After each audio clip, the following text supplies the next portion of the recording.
01 Business Forum, l'hebdo, le magazine de la transformation numérique. Frédéric Simotel sur BFM Business. Bienvenue dans cette émission 01 Business Forum, l'hebdo. On va parler de transformation numérique. Aujourd'hui, on va beaucoup parler de stratégie mobile. On va même parler uniquement de ça, la stratégie mobile des entreprises. On perçoit encore trop souvent le mobile comme un device de plus. Voilà, on a eu un PC, on a eu un mobile, une tablette. Eh bien non, aujourd'hui, il faut vraiment penser comment intégrer ce mobile au quotidien pour un collaborateur face à ses clients, pour un collaborateur pour lui, pour un collaborateur aussi pour l'intégrer au sein du système d'information parce qu'il y a des histoires de sécurité, de personnalisation, de mise à jour. Voilà, c'est vraiment un nouvel outil dont il faut tenir compte aujourd'hui dans sa stratégie. C'est l'impact sur les modes de travail et puis l'impact social aussi, on en parlera. Politique de sécurité, politique aussi nouveau modèle de service qu'il faut aligner sur les enjeux métiers de l'entreprise. Voilà. On aura tout au long de cette émission, on va avoir dans un instant la directrice environnement de travail groupe La Poste, Juliette Baudry, qui va nous apporter son témoignage au sein du groupe La Poste et toutes les transformations qui ont été faites à travers ce mobile. On débattra ensuite avec nos experts de Samsung, de l'IDAT pour faire un point sur ces stratégies mobiles, notamment au niveau des PME. Puis vous verrez, nous aurons 4 entreprises qui viendront, Colonel Moutarde, Ma Place en Crèche, Good Goût et puis SharePay qui viendront nous parler de leurs expériences dans le domaine. C'est pendant 1 heure, c'est avec nous sur BFM Business. 01 Business Forum, l'hebdo, l'invité. Juliette Baudry, bonjour. Bonjour. Vous êtes directrice environnement de travail au sein du groupe La Poste. Alors ça englobe notamment toute cette partie stratégie mobile. Alors plusieurs choses, parce qu'il va falloir bien découper parce que vous faites tellement de choses. Moi j'étais resté sur Factéo, mais vous allez beaucoup plus loin. La mobilité au service de la stratégie des nouveaux services de La Poste, donc pour les facteurs, mais aussi pour le permis de conduire, on va en reparler. La mise en œuvre des projets de mobilité pour les collaborateurs, et puis la mobilité comme un levier de transformation du groupe. Alors, démarrons sur le premier axe, sur ces nouveaux services. Donc, il y a eu Factéo, vous en êtes où aujourd'hui? Donc, c'était développement, mise à disposition d'un mobile à tous les facteurs, 17 000 facteurs. Et puis voilà, ça y est, aujourd'hui, c'est complètement déployé. Factéo, donc ça a démarré en 2011. Là, on est à la 3e génération de smartphones pour les facteurs. On est passé de l'étape on remplace ce qu'ils faisaient avant sur papier et on le fait sur mobile. On le fait mieux, plus simplement sur mobile. Deuxième étape, de développer des nouveaux services. Et maintenant, le smartphone, c'est vraiment devenu l'assistant personnel du facteur. Donc ça l'aide tous les jours, au quotidien, dans ses activités pour avoir plus de temps et pour pouvoir rendre plus de services au domicile des Français. Donc on va pour signer les recommandés, récupérer les colis que vous pouvez maintenant retourner dans les boîtes aux lettres, livrer des médicaments, livrer des repas, s'assurer que vos aînés vont bien avec veiller sur mes parents, et encore plein d'autres services qui sont dans la gamme des facteurs. Alors, il y a le Factéo, les tablettes aussi en bureau de poste qui ont fait leur apparition aussi aujourd'hui. Les tablettes dans les bureaux de poste, donc ça c'est pour révolutionner la manière dont on travaille et dont on accueille les clients dans les bureaux. Avant, on avait les chargés de clientèle sont plus face aux clients derrière leur écran. Ils sont à côté du client à regarder ensemble les informations qui sont mises à disposition sur les tablettes. Ce qui paraît tout bête à dire comme ça, sur un plateau, mais quand on le vit, oui, pour le client, ça change complètement que d'être quelqu'un qui regarde son écran, c'est pas trop ce qu'il est en train de regarder. Ça donne une image de proximité, de convivialité, et on est vraiment dans ce qu'on cherche à développer, le meilleur du physique et du numérique. Donc, on a toute l'intelligence qui est dans la tablette, mais c'est avec la simplicité et la convivialité d'une vraie relation, d'un vrai échange entre le chargé de clientèle et le client. Parmi les nouveaux services aussi, les tablettes pour les permis de conduire, aussi, pour le code de la route, plus exactement, c'est pas le permis de conduire, c'est le code de la route. Donc ça fait 2 ans, 3 ans maintenant que les jeunes peuvent venir passer le code de la route dans les locaux de la Poste. Plus de 2 millions qu'on a accueillis dans nos locaux. Ça marche très bien et ça leur permet de passer le code plus près de chez eux. On a 600 installations en France. Parfois plus rapidement vite, aussi, voilà. Et beaucoup plus vite. Et donc, ils ont une tablette, ils passent tout l'examen sur la tablette et en quelques heures, ils ont les résultats. Donc ça, c'est une partie des nouveaux services. Alors, pour vous, autour de tout ça, c'est évidemment, on ne donne pas comme ça une tablette à des collaborateurs de la Poste en disant débrouillez-vous, vous apprendrez de vous-même comme on peut le faire quand on va s'acheter son mobile d'entreprise. C'est de la conduite du changement, c'est revoir, vous avez dû travailler sur l'expérience utilisateur, donc ça fait partie d'un deuxième axe de développement fort autour de ces stratégies mobiles à la Poste. Le mobile, ça nous amène à revisiter la manière dont on travaille du A jusqu'à Z. Et ça commence effectivement par qu'est-ce qu'on veut faire sur le mobile et par prendre la première considération sur le mobile, l'écran il est tout petit, donc il faut faire simple. Oui. Et pour faire simple, c'est pas toujours Ce qu'on avait simple. un peu oublié pour les plus anciens qui se souviennent les Donc, interfaces WAP, par exemple, où on s'imaginait le mobile, enfin remettre tout ce qu'on avait sur son écran de PC ou de Minitel à l'époque. Si on part de l'écran du PC et qu'on fait en plus petit, ça marche pas. Oui. Donc le premier qui sait dire si c'est simple ou pas, c'est l'utilisateur. C'est le seul qui a le droit de décider ça. Et donc, ça veut dire qu'on le met dès le début des projets. Il est partie prenante des projets et c'est lui qui nous dit ça me va pas. Puis si ça va pas, on efface et on recommence. Et puis après, le deuxième principe pour faire simple, c'est qu'on y va par étapes. On commence par l'essentiel et puis on enrichit. C'est le cœur des méthodes agiles. Si on veut construire une voiture, on commence pas par le châssis, puis le moteur, puis les sièges, puis le volant. On commence par faire une planche à roulettes. On apprend à faire le guidon de la trottinette et puis on agrandit les roues, on fait le vélo, on met le moteur, on fait la moto et on finit par la voiture. Et donc ça nous permet de garantir de rester sur l'essentiel à chaque fois. Non, puis vous le disiez très bien au début, pour Factéo par exemple, c'était au début faire juste la transition de ce qui était fait sur le papier, de le faire dans le mobile et puis après se dire bon allez on va aller plus loin et puis toc, ensuite arriver à la troisième étape. Il y a aussi des enjeux techniques, on imagine, parce que ça reste des outils technologiques. C'est un vrai défi technique. Au niveau des équipes SI, là aussi, on revisite tout de A à Z, les règles d'architecture, la sécurité, qui sont des sujets clés sur les mobiles, parce que là, sur l'exemple, sur la partie permis et code de la route, on a été obligé de donner des garanties au ministère de l'Intérieur sur le fait que l'examen se fasse dans les bonnes conditions de sécurité. Donc la sécurité, et puis après on a aussi toute la mise à disposition des applications sur les terminaux mobiles des facteurs. Parce qu'une appli Internet ou intranet, on fait un changement en centrale et puis ça s'applique partout. Sur le mobile, on revient sur des sujets de déploiement. Donc on a mis en place ces process aussi avec les développeurs qui nous livrent les applications et un dispositif de déploiement transparent auprès de tous les facteurs. Parce qu'en plus, là, vous êtes lié à ce que peut faire les Google avec leur système Android ou Apple avec leurs iOS. C'est-à-dire quand ils sortent des nouvelles versions, il faut que vos applis elles continuent à fonctionner. Ça change en permanence. Donc on s'appuie effectivement sur les références du marché, sur les solutions intégrées. On essaie de faire le plus simple et le plus standard possible aussi pour garantir ces mises à jour et pour avoir la bonne réactivité sur les systèmes. Et vous parliez des SI tout à l'heure, ça veut dire en mode SI, il faut développer ce qu'on dit toujours aujourd'hui, développer de façon agile, il faut être prêt à tout d'un coup, ça marche pas bien avec cette nouvelle version, hop, on relance vers une autre voie, enfin c'est vraiment comme ça que vous Exactement, travaillez. et on adapte avec de l'apprentissage étape par étape, ce qui marche on le garde, à chaque étape, ce qui marche on le garde et puis sinon on change. Alors vous disiez tout à l'heure l'utilisateur placé au centre, ça c'est aussi le mobile, alors ça c'est le troisième axe, on va dire le mobile comme levier de transformation interne au sein de l'entreprise, parce que au final il faut servir un client, qui soit un client un client particulier, un client entreprise, mais le collaborateur, il faut qu'il soit aussi à l'aise avec ses outils, donc ça participe à ce... J'en ai fait plusieurs des projets mobiles et à chaque fois c'est des projets qui sont super sympas. C'était super sympa parce que le fait qu'on mette justement les clients, les utilisateurs au centre, ça fédère toutes les équipes. Et on n'a plus des architectes d'un côté, des métiers de l'autre. Tout le monde est ensemble au service du facteur. Ça donne beaucoup de sens, ça décloisonne. Et en plus, c'est des projets qui apportent une vraie reconnaissance et aux utilisateurs à qui on met les tablettes, les chargés de clientèle. C'est de la modernité, c'est de la transformation. On s'occupe d'eux et de leurs outils.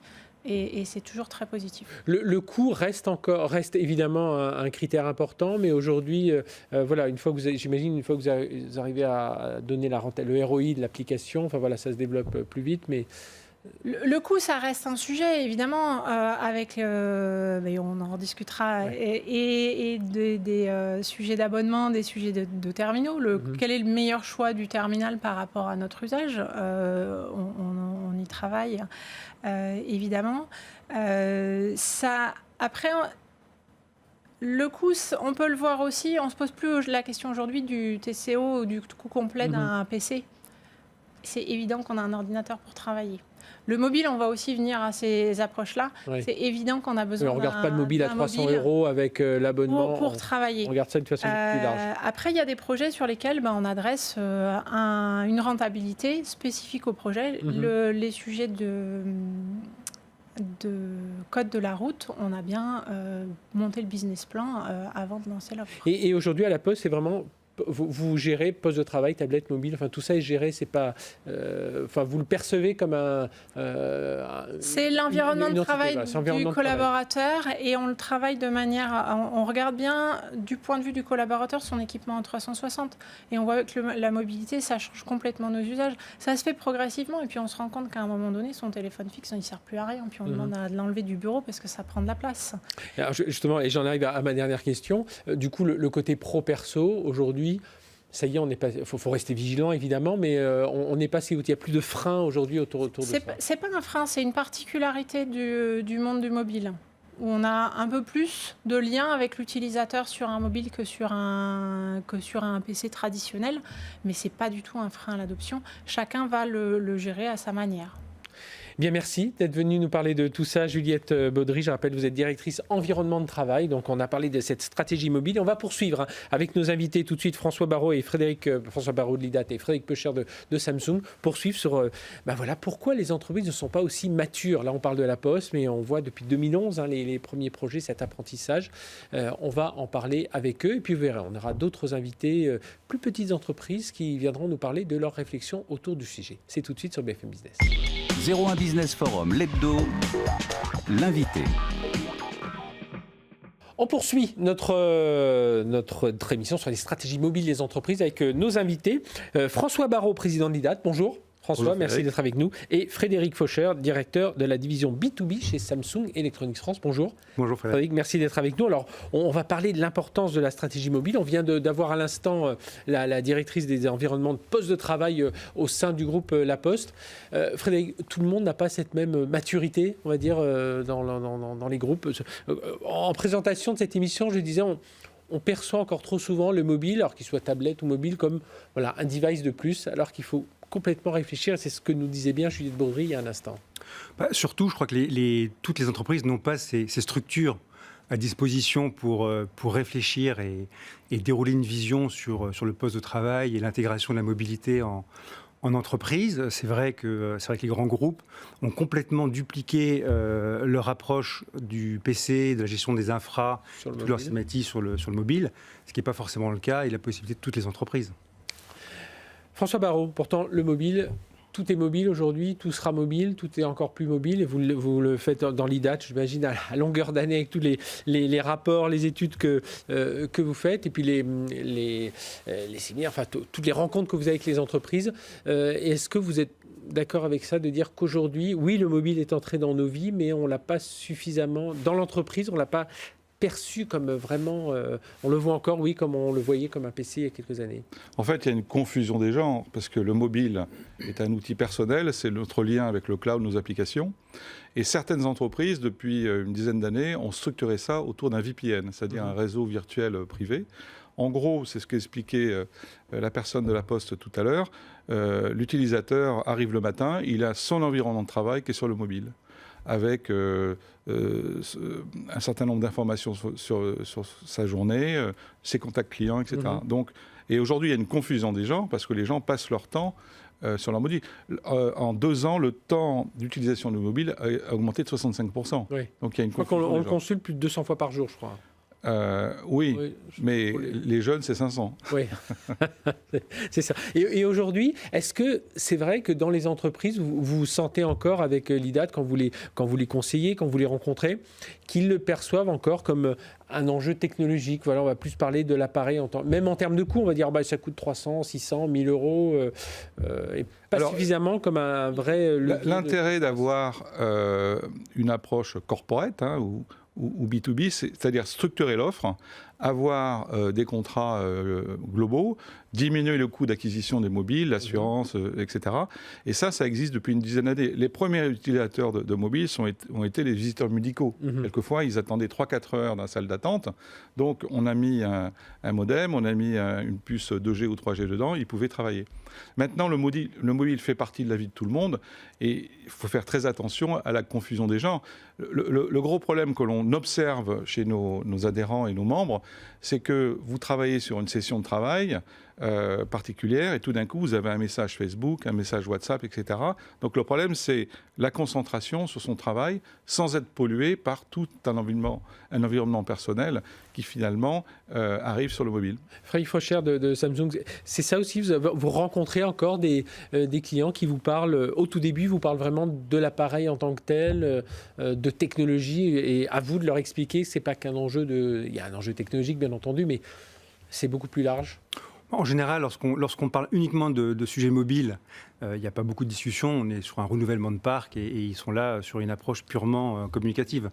On se parle beaucoup de gestion de projet un peu plus complexe, lorsqu'effectivement on vient rentrer dans la digitalisation de l'entreprise, lorsqu'on change totalement l'environnement de travail, où là, on les accompagne assez fortement dans leurs projets. La partie sécurité, c'est un domaine qui est... alors je sais que la solution chez Samsung s'appelle Knox. Solution Knox. Oui, c'est ça. Donc qui crée vraiment un silo sécurisé des applications, des datas. Ça, c'est un point qui, j'imagine, aujourd'hui devient crucial pour les entreprises. Oui, alors vous aviez la Poste tout à l'heure sur le plateau, donc sur ce type d'entreprise, c'est crucial. Il n'y a pas un sujet aujourd'hui qui est évoqué sur le monde de la mobilité sans avoir une sécurité sans faille.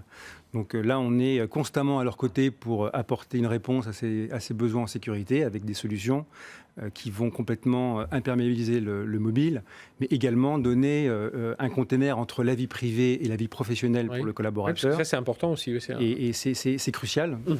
Le mobile, c'est leur vie, donc ils veulent absolument avoir leur vie avec eux, mais que personne n'y touche. Et les entreprises souhaitent avoir toutes les données et data nécessaires pour travailler, mais qu'elles soient complètement sécurisées.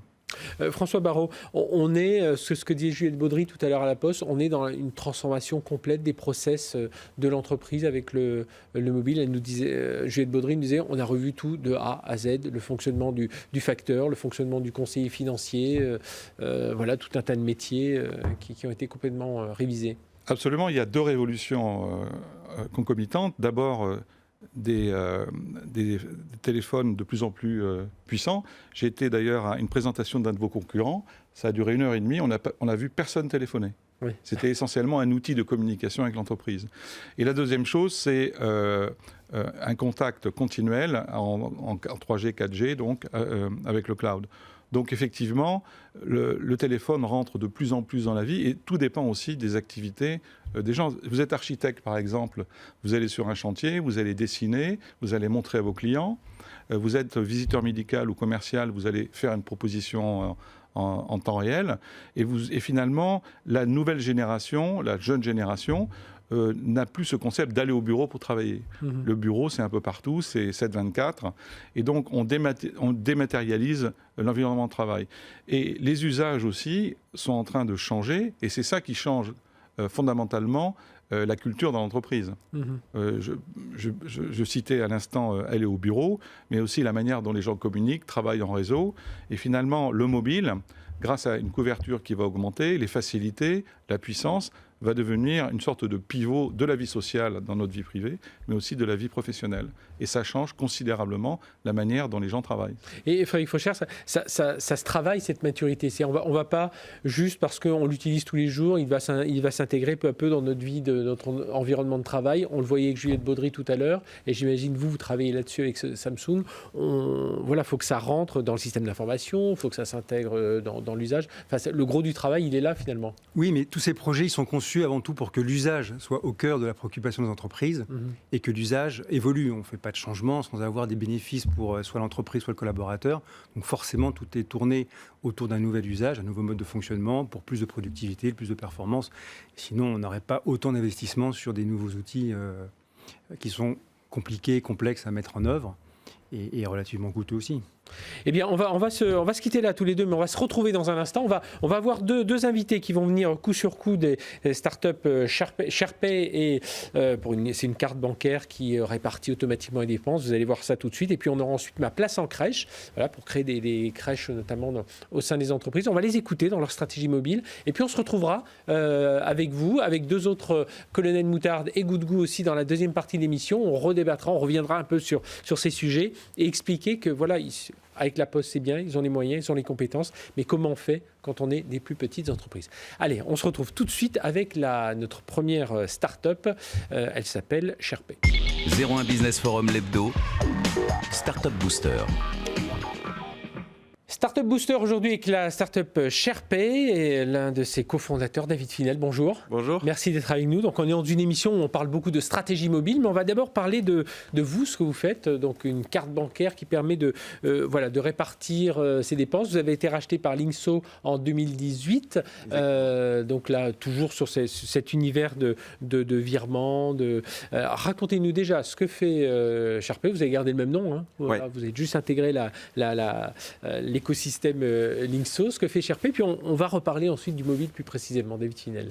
Alors en fait, SharePay, c'est une alternative au compte joint bancaire pour les couples et les colocs qui ne sont pas prêts à ouvrir un compte joint mais qui ont des dépenses communes et pour qui faire les comptes au jour le jour, c'est pas le truc le plus simple.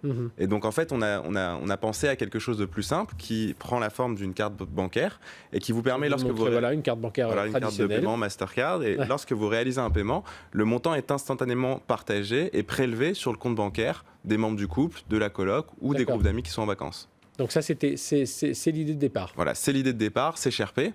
Et en fait, on parle de mobilité. La première chose qu'on a fait, nous, c'est un site web. Et puis, au fur et à mesure, le mobile a pris une place importante, puisqu'on a commencé il y a 5 ans. Le mobile a pris une place très, très importante. Et donc, on a développé une application mobile. Aujourd'hui, on met la carte dans son téléphone portable. Et en fait, le mobile a vraiment changé l'expérience des utilisateurs et ce qu'on leur propose. Au départ, dans cette émission, on a reçu tout à l'heure la directrice des environnements postes de travail de la Poste qui nous disait, quand on a lancé l'application Factéo, donc pour les facteurs, au départ, on a juste appliqué ce qu'ils faisaient sur le papier sur le mobile. Et puis ensuite, on a créé une deuxième étape, des nouveaux services, une troisième étape. On a complètement transformé la façon de travailler. C'est un peu la même chose pour vous. Au départ, vous avez démarré juste par dire ce qu'on fait sur le web, on va le faire sur le mobile. Et puis, voilà, vous avez enrichi tout ça, c'est comme ça que ça s'est passé? C'est un peu comme ça. La première chose qu'on a fait, en fait, nous, c'est envoyer des mails en temps réel à chaque fois qu'il y avait une personne qui réalisait un achat. Donc, on n'avait pas encore d'application mobile, mais on interagissait avec les utilisateurs via mail et donc via leur mobile. Et c'est pour nous la chose la plus importante, peut-être, c'est les notifications en temps réel. Comment est-ce qu'on avertit un utilisateur? Comment est-ce qu'on est au plus proche de lui? Et son portable, il l'a tout le temps, et donc ça passe par là. Alors, aujourd'hui, est-ce que, quand on parle de mobile, alors évidemment, on l'a toujours avec soi, il y a plein de choses dessus. On est là dans l'environnement fintech, donc histoire de sécurité. Ça, c'est aujourd'hui. Voilà, qu'est-ce que vous craignez le plus quand vous travaillez avec l'univers des mobiles et quels sont les bénéfices que vous en tirez aujourd'hui? Parce que la sécurité, fait partie. Bon, j'imagine, c'est un point crucial, mais la sécurité, c'est important, mais en fait, quand nous, on vient du monde du paiement, donc je pense que vous l'avez déjà vécu. Il y a plein de gens qui l'ont vécu. Quand on paye sur Internet, le mobile, ça a été depuis assez longtemps utilisé pour vous envoyer un SMS et vous donner un code que vous après vous remettez sur l'ordinateur. Ah oui. Et donc pour nous, en fait, le mobile, c'est un gage de sécurité, surtout avec la biométrie aujourd'hui qui est intégrée dans le mobile. Pour nous, en fait, il n'y a rien de plus sécurisé qu'un mobile, puisque un ordinateur, souvent, on peut le laisser allumer, on peut faire des choses comme ça, on peut partir. Son mobile, on l'a tout le temps avec soi, on l'a tout le temps dans la poche, on le regarde tout le temps, je sais pas combien de fois par jour, tout à l'heure, vous l'avez dit. Oui, je crois que c'est 200 fois par jour en moyenne. Après, les milléniaux, c'est beaucoup plus, mais voilà, c'est vraiment le truc qu'on a tout le temps avec nous, et donc pour moi, c'est plutôt un gage de sécurité plutôt qu'un risque ou quelque chose comme ça. Et aujourd'hui, alors, vos besoins aujourd'hui, quand vous travaillez, ce que j'imagine maintenant, c'est mobile first, on va dire la stratégie pour tout le monde, c'est autour de ce mobile. C'est quoi vos besoins? Voilà, quand vous développez une application mobile, quand vous allez créer un nouveau service, voilà, comment vous réfléchissez mobilité avant tout? On est obligé de tester l'application sur plein de téléphones différents, d'adapter nos applications sur les nouvelles fonctionnalités. Donc nous, on l'a pas encore fait, mais par exemple, Linkso est disponible sur les assistants vocaux des téléphones. C'est quelque chose, en fait, les gens utilisent des nouvelles fonctionnalités de téléphone et ils s'attendent à ce que leur app préférée, et on espère être une de leurs apps préférées, répondent et utilisent aussi ces nouveaux outils. Et donc, vous devez toujours être à l'écoute, quoi. Le jour où on se sert plus de la voix pour piloter ces apps, il faut que vous aussi, vous soyez prêts à développer ce genre de choses. Exactement. Et nous, ça a été vraiment très très tôt. On s'est dit, on propose de l'innovation, mais il ne faut pas faire abstraction du reste. Donc, il faut aussi s'adapter à la façon de consommer de nos utilisateurs. Et le paiement mobile, c'est un très bon exemple. Aujourd'hui, on travaille sur permettre à nos utilisateurs de payer avec leur portable. Et donc, on est aussi obligé de s'adapter aux différents fournisseurs et fabricants de téléphones. David Finel de Sherpay, en interne, c'est aussi une nouvelle façon de développer. Parce que justement, on part plus sur des grands cycles de production, de développement d'une application. Il faut qu'elle soit rapidement sur le marché, il faut que la mise à jour soit rapidement sur le marché. On a une nouvelle version d'iOS, une nouvelle version d'Android qui sort, il faut que l'application fonctionne. Ça aussi, j'imagine qu'en interne, pour vos équipes qui développent l'appli mobile, il faut être assez vigilant sur tout ça. Il faut être vigilant, il faut aller très très vite. Donc nous, on a commencé, on est assez jeune dans l'univers de la technologie. Donc on a eu la fameuse méthode agile depuis le début. Et en fait, on a des process de développement et des cycles de développement très rapides pour être sûr de répondre aux nouveaux besoins, pour que s'il y a une mise à jour d'un fabricant, on puisse l'intégrer. S'il y a un bug qu'on n'a pas vu, qu'on puisse le corriger rapidement, et qu'en fait, on ne part pas sur des process de développement de 4 ans où on finit par sortir quelque chose qui est complètement obsolète avec les usages et avec les technologies qui existent. Et donc, prochaine étape, c'est avec les assistants connectés, tout ça. Voilà, les assistants connectés, vraiment être tout le temps en contact avec les gens. Déjà, on est des utilisateurs nous-mêmes, on sait ce qui se passe. Parfois, c'est un peu plus difficile de réfléchir qu'avec soi-même, donc il faut parler aux gens, il faut comprendre qu'est-ce qui change dans leur vie, comment nous on peut les accompagner et comment en fait on peut transformer notre solution de la meilleure manière en utilisant les derniers outils qu'ils utilisent. Bien, merci David Finel d'être venu nous parler donc de Sherpay.